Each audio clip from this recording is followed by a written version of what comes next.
дали сте купиле паста за зъби или раствор за уста, визно вистина да знаете дали ви се потребни. Јас сум магистар по фармација Росана Божиновска и денес ќе зборуваме за тоа како вистинските производи,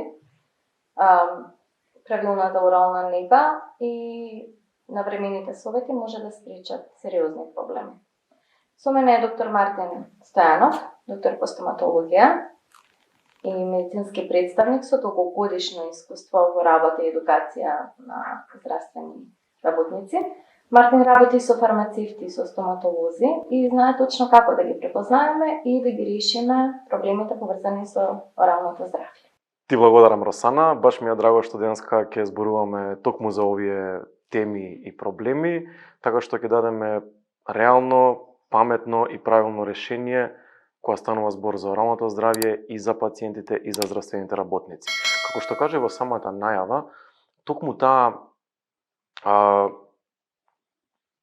таа комбинација, ординација, аптека, стоматолог, фармацевт, ми покажа колку има празнина во комуникацијата, во знаењето кога станува збор за оралните проблеми. Денес нема да зборуваме за комерцијални препарати, денеска ќе зборуваме за реални проблеми кои што секој од нас ги има. Буквално како да ги решат пациентите паметно и правилно. Како што кажа, денес отвараме тема која секојдневно не засега сите нас. Оралното здравје, болки, афти, крварење од нивца, чувствителни зъби, сувост во устата, импланти, протези. Како би изгледал еден паметен совет од фармацевт поврзан со оралното здравје на пациентите? Идеалниот паметен совет од страна на фармацевтот не е само 2-3 збора да каже, туку тоа треба да биде еден структуриран разговор кој што ќе го води фармацевтот со пациентот кој што се наоѓа од другата страна на пултот. Прво треба фармацевтот да ја спознае состојбата со која што се соочува пациентот. Значи, кога ќе побара одреден совет пациентот, треба да дознае колку долго трае таа состојба која што има пациентот. Дали има болка, дали има оток, дали има температура, дали има хронични болести дополнително. Фармацевтот треба да му објасни на пациентот што му се случува. Нормално со некое основно познавање во однос на стоматолошката проблематика.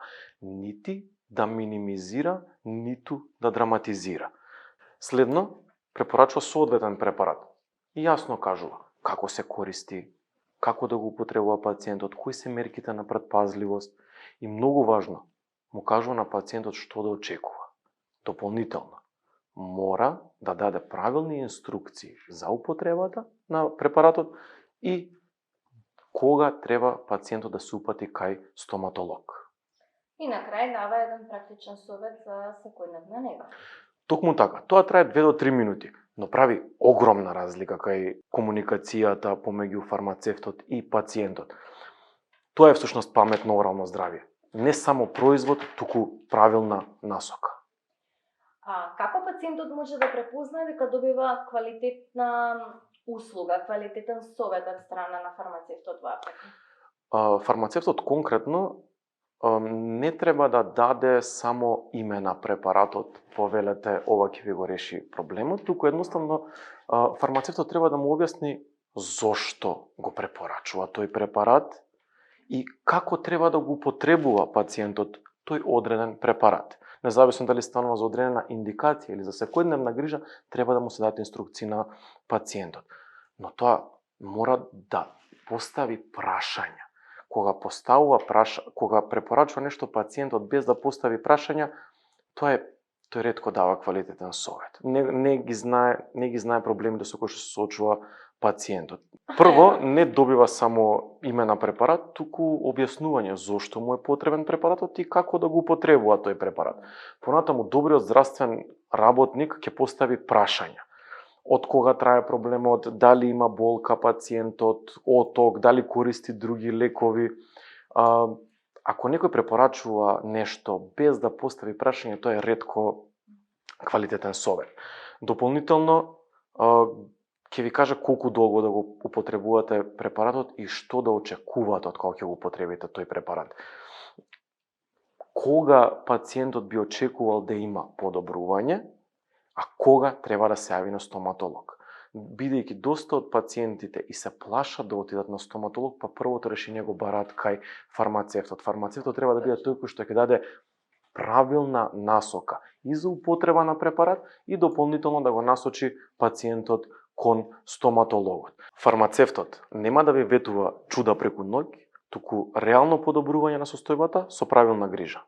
Најважно ќе почувствувате дека некој се грижи да го реши вашиот проблем, а не само да ви продаде производ. Буквално тоа. Тоа всушност е суштината на паметното орално здравје. Информирана одлука, а не само брзо решение. А колку влие изборот на производ при исходот на терапија? Изборот на препарат влие многу повеќе од тоа што пациентите можат да замислат. Тоа е исто како да земете во кола која што се движи на бензин да ставите дизел гориво или обратно. Значи, правилниот препарат, ако користите всушност погрешен препарат, воспалението може да го ставите да трае во устата на пациентот. Чувствителноста, да речеме, да трае постојано, да нема сузбивање на симптоматологијата или проблемот да стане хроничен или одредена рана да не заздравува. Наспроти тоа, доколку се ординира, се препорача кај пациентот правилен препарат, ќе имаме решение на состојбата во устата на пациентите и не е всушност паметното здравје само да се даде било што од полицата, туку да се има точен избор за точен проблем во точно време. Во аптека често доаѓаат пациенти кои што пробувале, експериментирале по дома со разни комерцијални препарати, од реклами, од советување со немедицински лица, со пријатели, со познаници, некои кои што можеби претходно имале ист или можеби сличен проблем, некои доаѓаат доцна.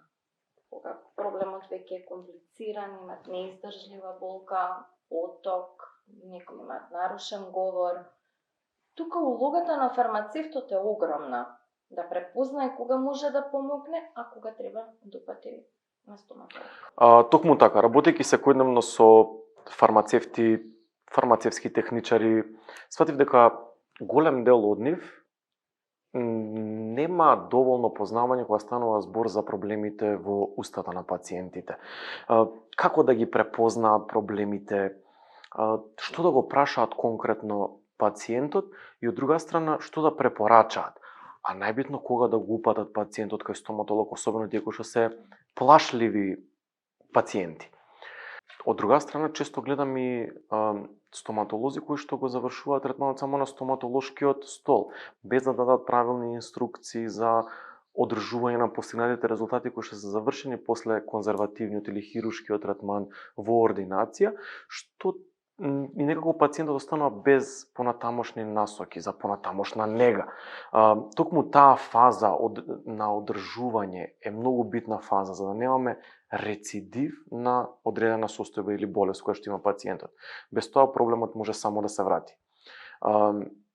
Но кога станува збор за фармацевтите, ти си фармацевт, кога станува збор за фармацевтите и за фармацевски техничари, многу ми е битно да потенцирам дека не мора да знаат се.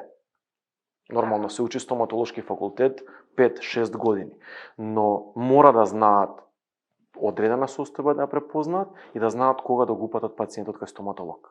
Токму затоа денес ќе поминеме неколку најчести состојби за нас, фармацевтите, како да ги препознаеме, што да прашаме и кои типови на продукти да ги препорачаме на пациентите. Ако ви крварат нивцата, тоа не е нормално. Тоа е како да ви крвари кожа, знак дека нешто е воспалено. Кога пациентот треба да разликува гингивит од нешто посериозно. Гингивитот е воспаление на непцата, на гингивата во устата на пациентите и најчест причинител за појава на гингивит е всушност денталниот биофилм или меките наслаги во устата на пациентот, најчесто кои што се јавуваат поради недобро одржување на оралната хигиена. Доколку гингивитот не се стабилизира, понатаму може да прогредира во појава на пародонтопатија, кога имаме пролабочување на појава на пародонтални џебови, губење на тој атечмент со кој што гингивата се поврзува со забот, губење на коската и така натаму и така натаму. Тој буквално бактериски биофилм треба да го отстрануваме секојдневно со секојдневна орална хигиена, со механичко отстранување со четка и паста за заби. Може да помине во нешто кога е посериозно, станува збор нели за пародонтопатија, доаѓа до губење на забите кај пациентите. Кога стоматологот ќе го третира гингивитот, најчесто го третира првично со отстранување на меки наслаги или дополнително отстранување на забен камен доколку е присутен во устата на пациентите. Доколку се присутни пародонтални џебови, се врши обработка на пародонталните џебови, значи тоа веќе има пародонтопатија пациентот. При присуство на пародонтопатија, докторот му препорачува на пациентот или антибиотска терапија, или може да препорачи антисептичка терапија, за да ја стабилизира состојбата, односно да ги стабилизира резултатите кои што ги постигнал на стоматолошкиот стол. Пациентите често знаат и вам да ви совратат во аптека и да ви побараат нешто за класично крварење од непцата. Меѓутоа тука фармацевтот има многу голема улога, да знае да му посочи што да употребува пациентот, нели? И да го насочи кај стоматолог да ги отстрани тие меки наслаги. Кога аптеката може да помогне, а кога треба да се посоветува посета на стоматолог?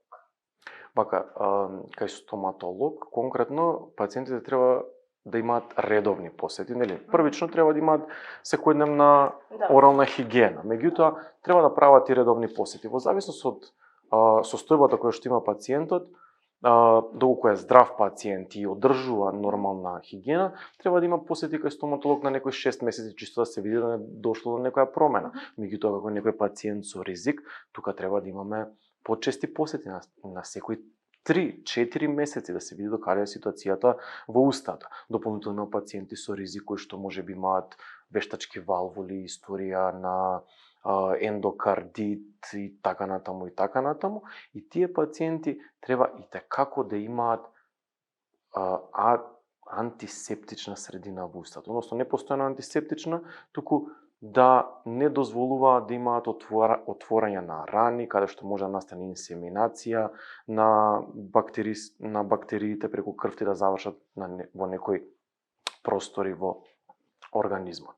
Значи се советува користење на антисептици кај ризичните фактори, кај ризичните групи на пациенти. Кај ризичните групи на пациенти се препорачува употреба на антисептични средства и пред интервенција, за да се дополнително да се заштити стоматологот, а дополнително и пациентот, бидејќи во устата пациентите имаат, односно сите ние имаме многу повеќе бактерии отколку што има на некоја јавна површина, и да се спречи, бидејќи малтене секоја интервенција во стоматолошката ординација е крвава, да се спречи инсеминација на бактериите преку крвта, особено кај пациенти со ризик. Колку долго е безбедно да се користат антисептици кај ризични групи на пациенти и кај останатата популација? Во стоматолошката пракса постојат различни типови на антисептици. Конкретно, кога станува збор за постигнување на максимална антисептична средина во устата на пациентите, се препорачува употреба на хлорхексидински препарати. Во зависност од концентрацијата на хлорхексидинот, толку долго треба да се употребува. Да речеме, доколку хлорхексидинскиот препарат е 0,2% на хлорхексидин, тој има пократко време на употреба. Значи се употребува 5 до 7 дена. Пред интервенција ден-два, после интервенција уште 2-3 дена. Кај хлорхексидински препарати кои што имаат помала концентрација од 0,12%, може да се употребуваат и подолг временски период. Меѓутоа хлорхексидинот, како што ти споменав, златен стандард за заштита на устата, меѓутоа не треба да се употребува долго и неконтролирано време, бидејќи може да доведе до појава на кафеавкасти пребојувања на забите, темни пребојувања на меките ткива, на дорзалната површина на јазикот, дополнително и пореметување во вкусот, така што делува на јазичните папили. Затоа, хлорхексидинските препарати, фармацевтот мора да ги препорача со предпазливост, што е многу битно.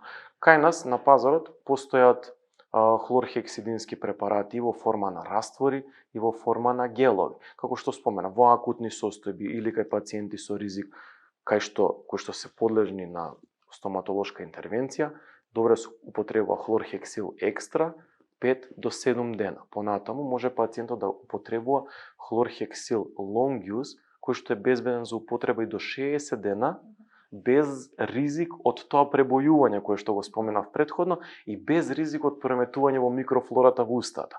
Дополнително, ако пациенти не можат да плакнат, има и хлорхексил гингивален гел, така што може да прават масажа на гингивата и хлор, која што се употребува до 15 дена во континуитет, тоест се употребува до 15 дена во континуитет тој гел, или секојдневна паста за зъби која што има пониска концентрација на хлорхексидин, дополнително има и флуор, и се употребува континуирано. Дали стоматолозите треба да се двумат или да размислуваат дали би го дале како прв избор на препарат хлорхексилот кога се работи за ваков тип на пациенти кои што имаат потреба од mouthwash? Прво, хлорхексидинските препарати не се секојдневни препарати, туку се препарати кои што се даваат терапевтски. Така што, ако има пациент кој што, да речеме, нема здрава навика на правилно четкање на зъбите и одржување на оралната хигиена или неможност да одржува правилна хигиена со механичко отстранување со четка и со паста, хлорхексидинот би требало да биде препаратот од избор. Меѓутоа, хлорхексидин кој што може да го употреба долго време, бидејќи самиот хлорхексидин ќе спречи бактериите да се залепат на зъбите и на меките ткива, односно да настане тоа зреење на биофилмот и така натаму. Така што дополнително кај пациентите кои што се со висок ризик, како што ги споменав и претходно, пациенти со кардиоваскуларни заболувања, пациенти со историја на ендокардити, како што ти споменав, и имунокомпромитирани пациенти, препораката на хлорхексидински препарат не е само класична препорака, туку тоа е еден услов за безбедност кај тие пациенти. Афтата не е само мала раничка, тоа е болна рана во устата и еден од најчестите проблеми со кои што пациентите ни доаѓаат во аптека, се обраќаат кај нас. Што можеме ние да направиме за нив?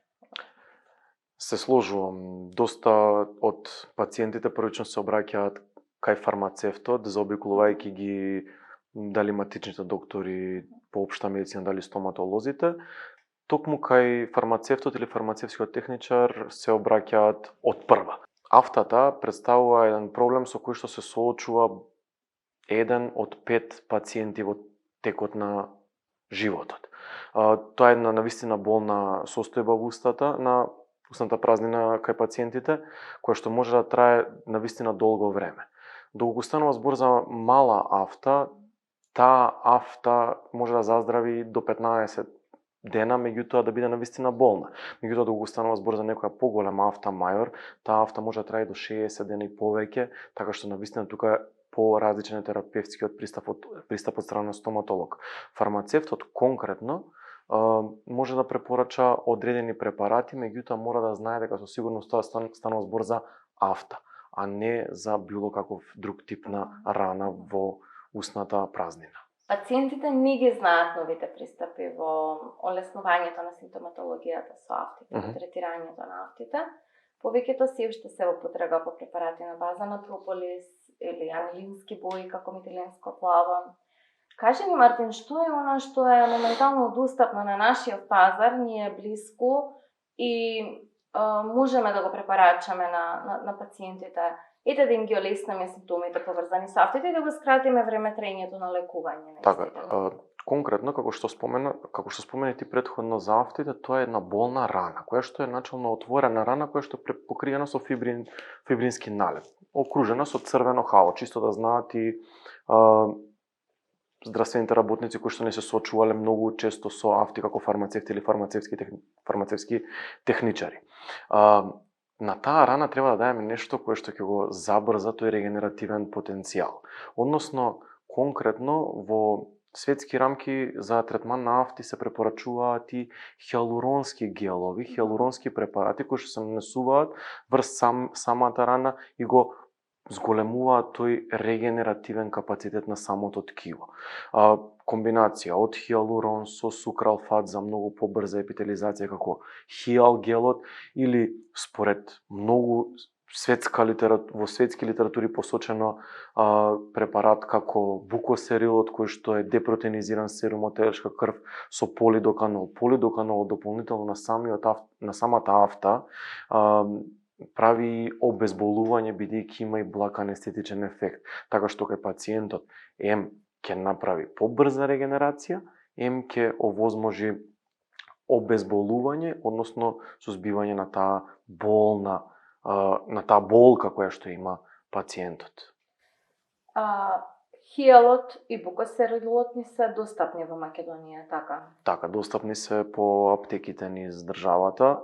Хиалгелот е навистина исклучителен хидрантен препарат, кој што, како што кажав, комбинација од хиалуронска киселина со сукралфат и безбеден за употреба од бебенца од 0 месеци. Буквално доколку и родителот забележи дали афта, дали некоја минорна повреда, ерозија на самата слузница кај бебето, може да го употребува. Исто така безбеден и кај бремени жени.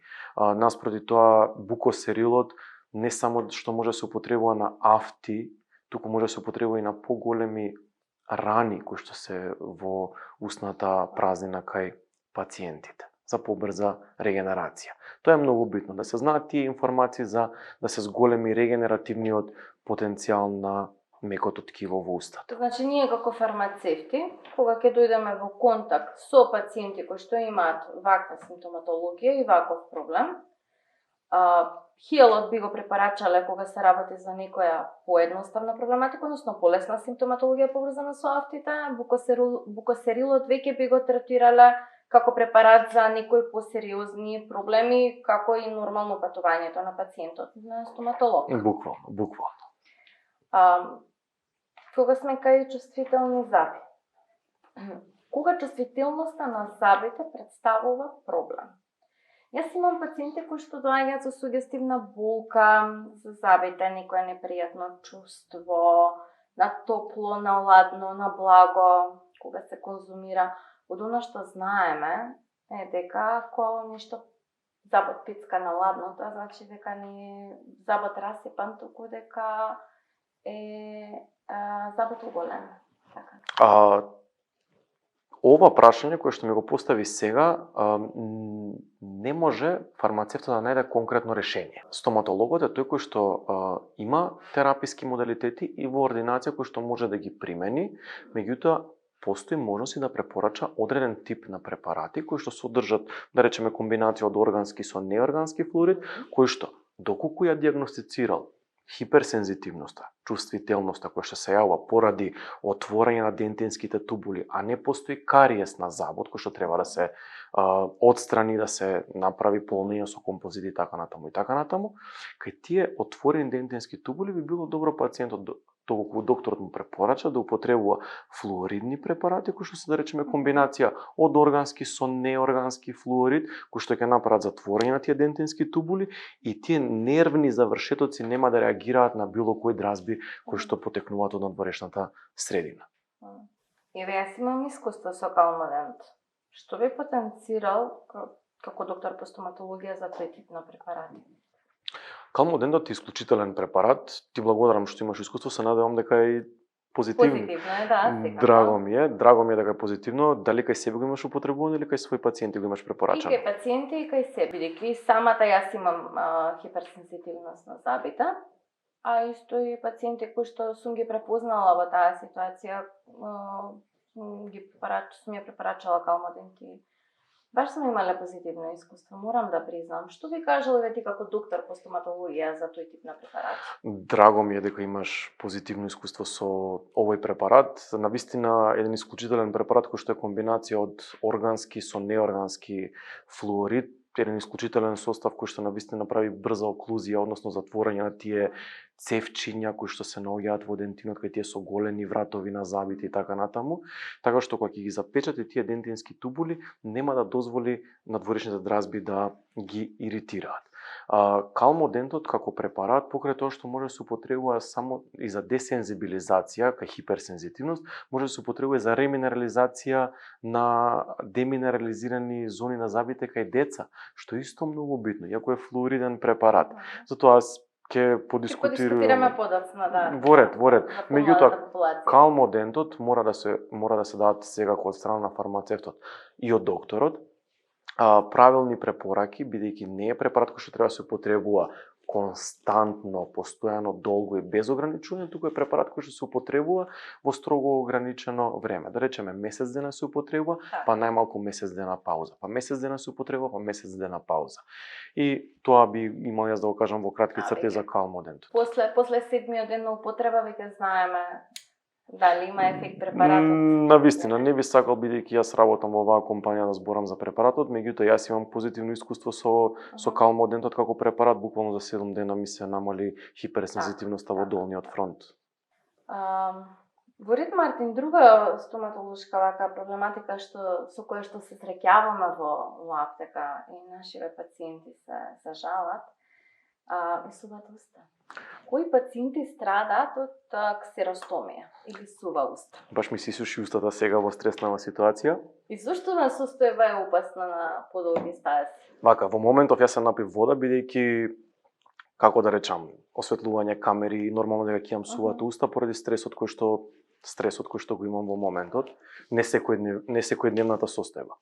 Меѓутоа, ксеростомијата не е болест, тоа е една состојба која што може да се јави во склоп на одредени други заболувања или може да се јави како последица на користење на некои ксерогени лекови. Конкретно, тоа е состојба која што мене лично ми е цел да здравствените работници ја препознаваат. Тоа е една состојба која што имаат се јавува кај пациенти со жарење, пецкање на јазикот, губење на чувството за вкус, недоволно потенцирање на сите вкусови кои што ги внесуваат на дневна основа. Дали е опасна на долги рокови, на долги стази? Секако, пациенти кои што се хронично болни, кои што имаат некои ревматски заболувања, кои што имаат автоимуни заболувања, пациенти како Сјогрен синдромот, пациенти кои што се онколошки пациенти на радио или на хемотерапија, и те како може да страдат од сувоста на устата. Отежнат говор, отежнато голтање, како животозагрозувачки состојби. Меѓутоа, од стоматолошки аспект, сувата уста, бидејќи немаме континуиран проток на плунка, може да доведе до расипување на забите, ангуларни хейлити, продлабочување на фисурите на јазикот, појава на кандидијаза во устата на пациентите и така натаму. Многу ми е битно во самата работа со здравствени работници да ги охрабрам да се обидат да препознаваат сува уста. Конкретно, бидејќи ти си фармацевт и го имаме дискутирано ова, кај нас на пазарот постојат доста од тие потврдени ксерогени лекови, односно лекови кои што доведуваат до појава на хипосаливација, односно намалено излачување на плунка и следствено со тоа и до ксеростомија, како типот на препарати кои што се пијат, односно лекови кои што се пијат како антидепресиви, како антиеметици, опиоидни, аналгетици, антихистаминици во континуиран во текот на целата година кои што се употребуваат. Дополнително има и лекови кои што се пијат за сузбивање на диабет, од тие некои понови лекови кои што донесени кај нас на пазарот. Да, значи најчести пациенти нас не се сушност овие последнава категорија, да кажеме, ајде онколошките пациенти нели се подлежат на посебен третман и се останата, али нив ги води онколошки доктор. Кај нас најчесто во аптека доаѓаат пациенти кои што се, да кажам, пациентки најчесто кои што имаат и користат инјектабилни лекови за намалување на обезност. тука имаме веќе сериозен проблем, бидејќи докаде можеме ние да им помогнеме. Буквално како што зборевме дека паметниот совет од страна на фармацевтот и така може да помогне. Затоа треба да се консултира фармацевтот и со пациентот и со доктор, не само со фармацевт да реши состојбата, туку најбитно ни е пред третманот на ксеростомија да се реши причинителот. Кај нас на пазарот конкретно не постојат лекови кои што се даваат за третман на ксеростомија. Меѓутоа, како што спомена, има кои што користат и табилни лекови за третман на обезност и така натаму, за кои што има и клинички сознанија за тоа. И знам дека треба и дополнително да се испитуваат тие. Меѓутоа, ние имаме случаи. Значи, факт е дека ние во аптека, во пракса наша, имаме случаи на пациенти кои што се боцкаат за намалување на тежина, на килажа, и се соочуваат со ксеростомија веќе од вториот, третиот третман. Значи, вториот, третиот степен на боцкање. Така. Каде што веќе се интензивираат дозите, се акумулира дозата и слично. Факт е дека ние тука можеме нешто да им помогнеме. Дали можеме ние унимоистот, како препарат, да го препорачаме кај овој тип на пациенти кои што се соочуваат со ваков тип на ксеростомија предизвикана од ксерогени супстанции. Драго ми што ме праша, верувам дека си добро запознаено со унимоистот како препарат. Морам само да се навратам на тоа дека додека работев и на терен со доктори, додека ги едноставно прашував како третирате сувост на устата кај вашите пациенти. Во светски рамки, како што кажав, има и лекови кои што се ординираат, дел потврдени дека имаат доста несакани ефекти, меѓутоа, не е само да се даде вода или да се цеди лимон, или да се дава да пациентот да джвака гума за джвакање или да земе било какво бомбонче за да стимулира лачење на плунка. Можеби пациентот има Сјогрен синдром, па кај него нема никако да стимулираме лачење на плунка. Затоа, како што го спомена, унимоистот е препарат кој што ја поедноставува таа работа. Едноставно, пациентите си го носат џебно спрејче во уста, вештачка плунка, шприцаат во својата уста, каде и да се, едноставно им ги олеснува симптомите на сувост во устата, а со тоа се подобрува нивниот квалитет на живот, што е многу битно. Се работи за комплетно индиферентен препарат, нема никакви интеракции, нема ни контраиндикации. Без несакани ефекти, може да се употребува на долги стази, буквално пациенти може да го употребуваат препаратот доживотно, без никакви ограничувања. Одлично да го имаме како информација и ние и пациентите дека за таа нивна состојба може да најдат решение во аптека. Кога сме кај најмладата популација, која е препораката за почеток на употреба на пасти? Кога родителите би започнале да одржуваат орална хигиена кај децата? Од која возраст и кога станува веќе потреба употребата за пасти? Многу интересно прашање, бидејќи кај децата треба да се градат здравите навики, што е многу битно. Значи, од буквално најмала возраст. Родителите би требало кај своите дечиња да можат да вклучат паста за зъби уште со никнувањето на првото запче. Од прилика после 6-тиот месец, кога ќе никнати првите запчиња, да се стабилизира микрофлората во устата, да се спречи понатаму расипување на тие нежни, кревки, млечни запчиња. Другото прашање што ми го постави, од кога би требало родителите да почнат да одржуваат орална хигиена, секако децата треба да бидат под надзор на своите родители. И секогаш кога станува збор за хигиената кај децата, не треба да бараме дисциплина од децата, туку треба да бараме дисциплина од родителите, што е исто многу битно. А родителите се скептични заради употребата на пасти во најмала возраст, баш од тој момент што размислуваат дека тоа е хемија во прашање и дека ќе им наштети на нивните деца. Така, меѓутоа не би кажал јас хемија, би кажал дека родителите можеби се скептични за употреба на пасти за зъби или раствори за зъби кај своите деца, кои што содржат флуориди. Бидејќи, знаеш како, исто како да кажеме сега, ако кажеме флуоридите се штетни за децата. Ако се во неконтролирана концентрација и неконтролирано долго време се употребуваат флуоридите, секако може да доведат до некои несакани ефекти по здравјето и општото и оралното здравје кај децата. Да ти повлечам една паралела, и солта ни е многу битна. Нели, несуваме електролити преку сол.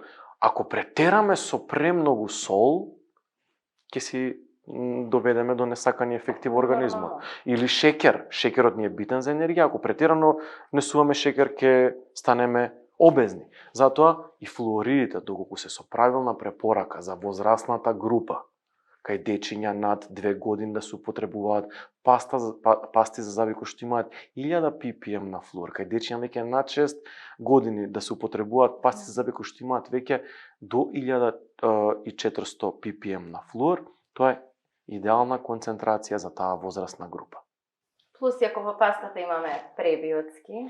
Да, како што кажав, компоненти, од претходното излагање кој што го кажав за почетокот на оралната хигиена кај децата и здравите навики, многу е битно да имаме и стабилизирање на таа микрофлора, бидејќи во пастите на Унидент, конкретно од Интермед, во детската паста која што може да се употребува од првото запче од 6 месеци, содржан е пребиотик, кој што всушност нема да ги уништи бактериите кои што предизвикуваат кариес, туку ќе поттикне добрите бактерии, односно добрата микрофлора во устата, да ги надвладее тие потенцијално кариогени микроорганизми. Затоа е многу битно да ги градиме здравите навики кај децата уште од најмала возраст. Како правилно да држат четка и да употребуваат правилна паста за зај. Значи, Унидент пастите нас ни се прв избор во аптека кога се работи за 6-месечни бебиња. Треба да ни бидат. Како стоматолог би се сложил. Исто имаме уште една категорија на пациенти кои што ни се специфични по одредени квалификации, тоа се бремените жени. Кои промени во устата се најчести кај бремените жени? Бремените жени се многу специфична група на пациенти. Имам забележано дека доста од фармацевтите и фармацевските техничари и докторите некогаш знаат и односно не знаат што конкретно да препорачаат кај бремени жени, дали одреден препарат е безбеден за употреба во текот на 3 триместри во текот на бременоста. Прво, кај бремените жени доста честа појава е гравидарниот гингивит. Тоа е и плака асоциран гингивит, меѓутоа поради тоа буење на хормони, прогестерон, естроген и така натаму, може да доаѓа до чести крварења од непцата кај бремените жени. Бремените жени не знаат што да употребуваат конкретно за правилно одржување на оралната хигиена во устата. Тој гравидарен гингивит, доколку не се третира во текот на бременоста, понатаму може да прогредира и до појава на пародонтопатија, односно и до губење на тој ечмен, како што споменав на почетокот, и до разнишување на забите со текот на возраста и губење на забите. Имаме ли безбедни препарати за бремени жени за одржување на орална хигиена? Има безбедни препарати и кај нас на пазарот. Буквално, ако се сеќаваш на почетокот кога спомнавме за антисептични средства, да? Го споменавме и хлорхексидинот. Хлорхексидинот начално кај бремените жени не треба да се употребува долго и претерано, бидејќи пак тој се ресорбира од меките ткива и сепак се елиминира, меѓутоа постои ризик да се пренесе и кон плодот. Затоа постои еден интересен препарат кај нас на македонскиот пазар, кој што по состав е карбамид пероксид. Како раствор може да се употребува во текот на 3 триместри. Тој е како некоја алтернативна замена на хидроген, водороден пероксид за секојдневна употреба, кој што може да го употребуваат за плакнење на устата бремените жени буквално од кога ќе дознаат дека се бремени, додека да се породат и понатаму и во текот на целиот живот. Буквално една секојдневна орална хигиена. Ако се сеќаваш, ти го споменав и хиал гелот, доколку забележат некои промени во устата, безбеден е за употреба кај бремени жени и секако бремената жена треба да има нормална и здрава секојдневна орална хигиена. Унисепт беше така, Мартин? Да. Унисепт паста имаме и унисепт раствор за плакнење на уста. Да, да. Каде можеме да ги најдеме овие препарати? Тоест, каде бремените жени може да ги најдат овие препарати? Унисепт и растворот и пастата се наоѓаат во аптеките низ државата, не се наоѓаат по маркетите низ државата или некои од дрогериите, бидејќи сметам дека бремените жени кога станува збор за грижата за оралното здравје и за здравјето на плодот кој што го носат, треба правилниот совет да го бараат кај фармацевтот и кај својот стоматолог. Кај здравствени лица. Јас баш затоа имам и едно прашање. Да.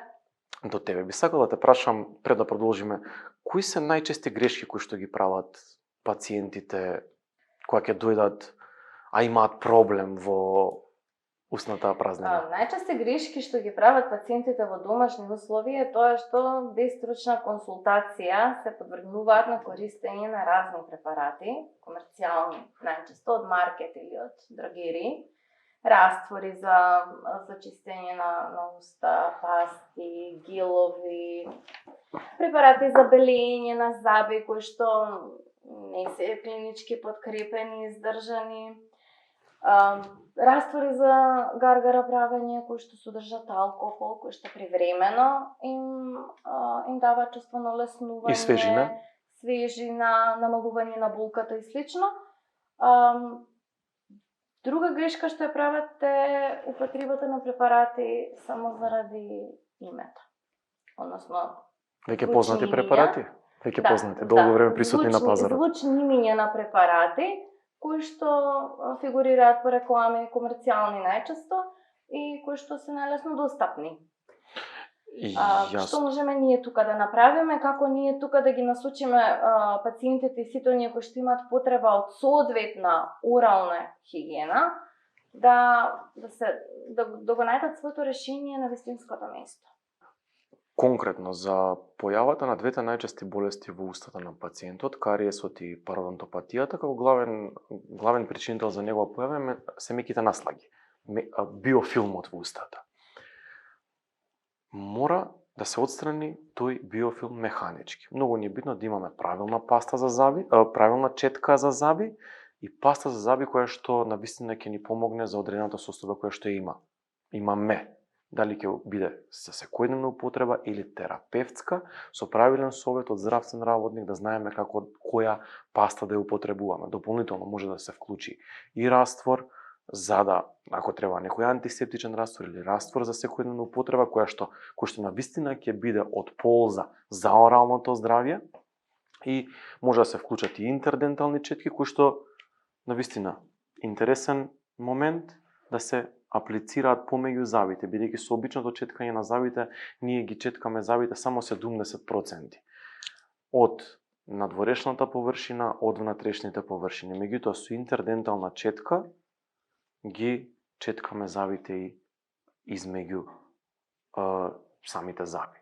Значи, според тебе како доктор по стоматологија, добитната комбинација за една комплетна рутина за одржување на оралната хигиена и користење на четка за заби, интердентална четка, раствор за плакнење на уста, паста за заби и по потреба било какви останати препарати.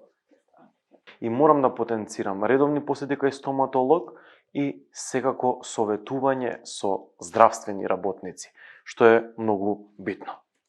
За крај би сакал само да додадам уште 3 пораки до пациентите, до фармацевтите и до колегите стоматолози, доколку ми дозволиш. Би сакал да кажам, да упатам една порака до пациентите дека болката може да исчезне, болеста може да остане, но здравјето треба да се гради со здрави навики и со правилно советување.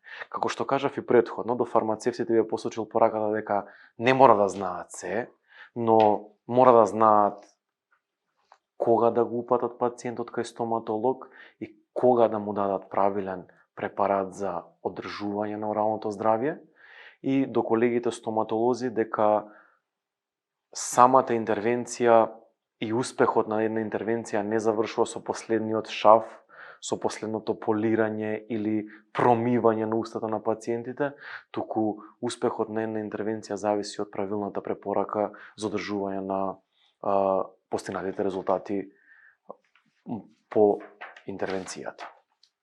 Борис Мартин, ти благодарам што беше дел од нашето паметно советување.